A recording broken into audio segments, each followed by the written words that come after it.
భగవంతుని యొక్క నామాన్ని పలకడం బాగా అలవాటు చేసుకున్నవాడు ఎంత గొప్ప ఫలితాన్ని పొందుతాడో కలియుగంలో అది ఎంత శక్తివంతమో చెప్పారు. భగవన్నామం పలకడానికి శౌచదోషం లేదు.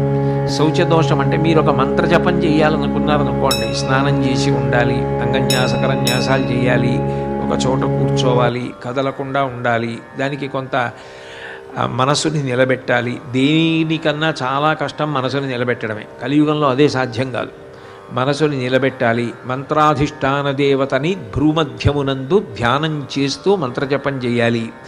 ఇవన్నీ ఎప్పుడు పడితే అప్పుడు చేయడం సాధ్యం కాదు. అట్లాగే మీరు ఒక పూజ చెయ్యాలంటే దానికి కొన్ని నియమాలు ఉంటాయి. ఆ నియమాలు పాటించి పూజ చెయ్యాలి.